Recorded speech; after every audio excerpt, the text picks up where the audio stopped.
Hello everyone. For this first video, I'm going to show you how to get started with painting in Photopea. Photopea is so similar to Photoshop that learning how to manage your layers, the paintbrush, and colors here will translate really well when we are in class using Photoshop to do our digital paintings. So before you can get started, I wanted to first point out a couple things here. Um, First off, when you're going to paint something, you're going to want to think about your light source and the 6 aspects of light. It is these 6 aspects of light that allow you to have your object look three-dimensional. So you'll notice here in the picture that we have our sun, and this is my light source. And it doesn't have to be the sun, it could be, a light or anything else that's illuminating our subject. And for us, it's going to be a sphere. And we have here little arrows that sort of point out the different values and sections of the light on our object. So the first one is the highlight. And the highlight is where the sun hits, and it is the lightest part in our on our object. Then we have our local value. So this is essentially the color and the value of the object itself. And then we start to get into shadow areas. So first you have a shadow, right? It's the side that's starting to get hidden from the light source. Our core shadow is the darkest area in our shadows. We have a cast shadow, and it's where the sun or light source is being blocked from the surface that our subject is on. And then we have reflected light. We always have a little bit of light that bounces up from whatever surface your subject is on. So now, thinking about these, and you can use this picture as a resource when you're building, you are going to make your own gray sphere, practicing these, seeing these areas and creating these values using the paintbrush and layers. So let's get started. The first thing you're going to do is you're going to go to File, New, and you're going to make a new document. So here I have my name, the first name, last name, G, and grade, and we're going to call this one gray sphere, gray circle. And then we're going to make sure it's letter size. And I'm going to actually change the direction of my canvas. I want it to be landscape versus portrait. So I can use these arrows right here to switch the direction of my document. And now I'm going to go ahead and click on create. And here it is. So now I have my new document, and I have up here the example in which I'm going to follow and try to recreate. To get started, the first thing I'm going to do is I actually want to go down here to my layers, and I want to start preparing some of my layers for me to apply paint onto. So the first thing I want to do is actually come down here to the bottom, and you'll see there's this little square with the corner turned up. This is new layer. So if I click on that, it has made a layer 1. I'm going to rename it. I want to double click, and then I'm going to call it base. This is the layer that I'm actually going to make my circle on, and I'm going to use that to help me color within a certain shape. So what I'm going to do is I'm now going to come to my toolbox, and I'm going to grab this Eclipse selection tool that's over here. And what I'm going to do is I'm going to click and hold the shift key as well. And while I'm dragging it, holding the shift key, it keeps it proportionate to make a perfect circle. I'm going to let go, and here is my selection. Now, I want to fill this with a color. Or for this, I'm going to fill with a value because I'm going to use gray. You have a couple options to do this, and I'm going to introduce you to the paint bucket tool. So it's over here in your toolbox, and it literally looks like a little bucket that's spilling over some paint. And when you click on this, you are going to have to choose a color that you would like to essentially pour into your selection. So I have over here on my palettes a color panel open. If you don't have this option, you just have swatches, you might want to open it. And to get this, all you have to do is come up to your menu under Window, and then you can choose Color. And what that does is that has the color window pop up for you, so you can choose all different kinds of colors for your digital paintings. So because this is gray, I'm actually just going to select the top color, and I'm going to choose a light gray. And you can see that that sort of box changes, and I want a lighter gray. Now I'm going to come to my circle, and I'm going to click on it, and it filled it with a nice light gray. And you could play around. Maybe I'd go a little lighter. Maybe I'll do a little blue gray. You can kind of play around with that. And so now I have made sort of the local color, the actual value of my sphere. I'm going to hit Control D, and that will deselect it. Now I have my base set up. What I'm going to do now is I'm going to add a couple more layers. And my first layer is going to be my shadow. So I'm going to name it Shadow. I'm going to make another layer, and I'm going to call it Core Shadow. Right, so these are the two values that are going to be on the part of the sphere that's being kept from the light source. And then I'm going to make another one, and I'm going to call this my highlight. Okay. The one that I'm missing is the reflected light and the cast shadow. So remember, reflected light is where you're adding a lightness to it. So I'm going to have it near the highlight. I'm going to call it my reflected light.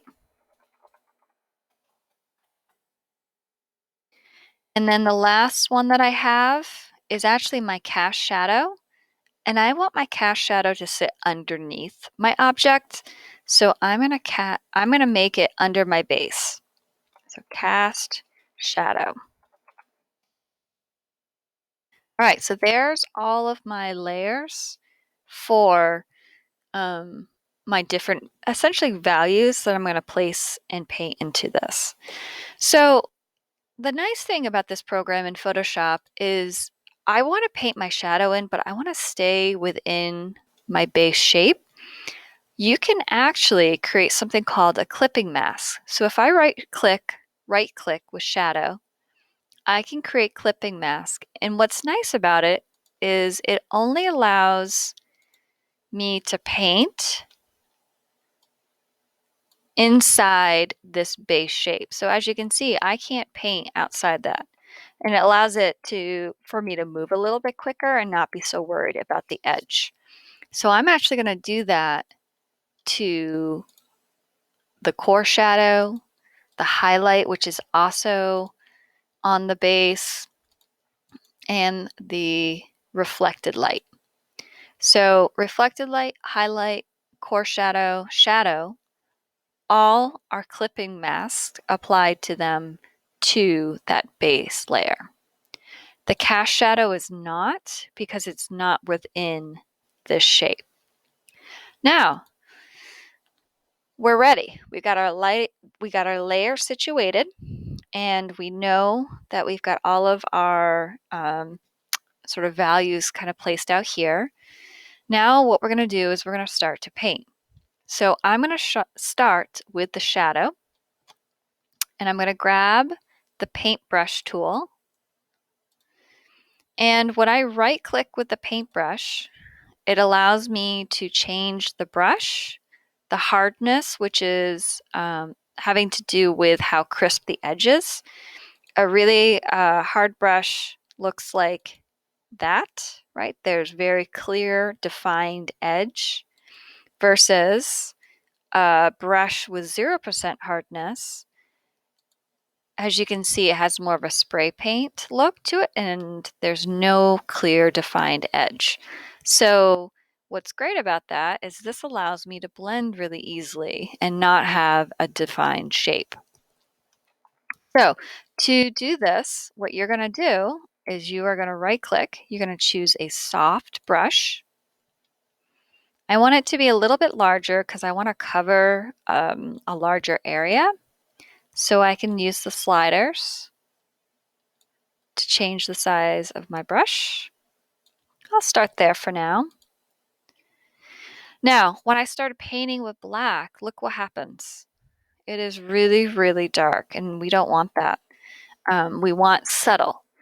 So I'm going to come up here to my menu, and where you see opacity, I'm going to change that to maybe 15, 20%, somewhere within that range. And then you'll notice it allows me to make more of a gentle progression with my values. I still feel it's kind of dark, so I'm going to go maybe a little bit lighter. You can also use a dark gray. And the other thing you'll notice is that I am going in a circular motion because the ball is not, straight across. You want to go with the contours of your subject. So I'm going to just keep sweeping. Right? And I can go in, I can grab the eraser tool, make sure the eraser tool is using the same brush, right? 0% hardness. I can change the size. I'm going to change the opacity to be soft as well. And I can use this to sort of soften some of my edges and do some blending. So you're going to go between the eraser tool on that shadow layer and the brush tool to add some shadows to your circle. Now I'm going to come up to the core shadow. And remember, your core shadow is a smaller sort of strip of darkness. So I'm going to come here. I'm going to make my brush a little smaller. I can right click, or I can also use the brackets on my keyboard. And I can come in and I can start to add some of my dark core shadow to my sphere. And again, you can use the eraser tool to sort of pull some of them back if you need. But take your time. Remember, go in a circular motion and play with that.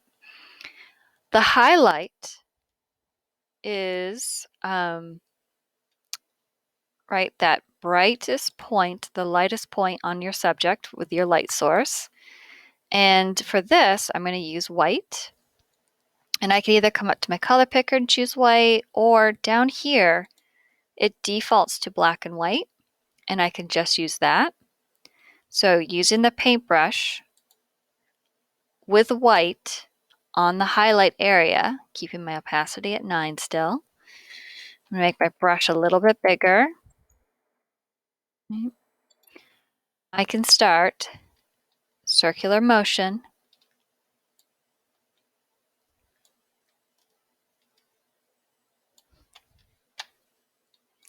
And I can start to add that highlight here.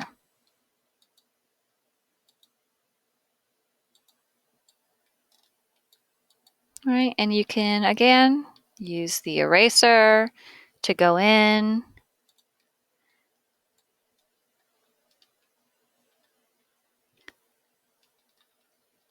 It is a little tricky with a mouse versus a drawing tablet, which is what we'll use in school. But it still works. It still works okay. And so play with your highlights, right? Do your best. Whoops. With the brush and the white with a low opacity to put in those highlights. Now the last one is that reflected light. And the reflected light is the light that bounces up from the surface. So I'm going to come in here, and that's it had too much sort of spray right over that shadow. So I'm actually going to bump the size of my brush down. Maybe a little bigger, and you can kind of play around with that. Grab that eraser tool if I've got too much, and I can sort of feather it back a little bit. But play around with adding that reflected light. And now you're going to really see that reflected light when I go to the cast shadow layer. Go back to black, using the brush, still at a low opacity, right?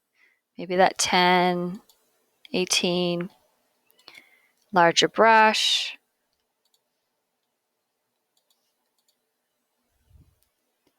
And then underneath and sort of behind, I'm going to add that shadow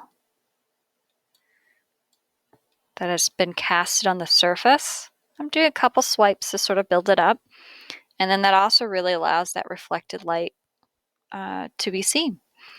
And so essentially that is how you can do values, add some shadows, coarse shadow, highlight, reflected light onto an object.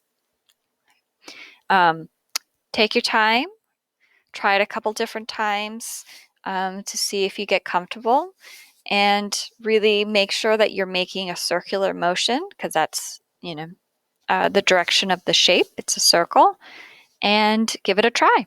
When you're done, remember to save it as a PSD and to export as a JPEG and attach it to Google Classroom. Good luck!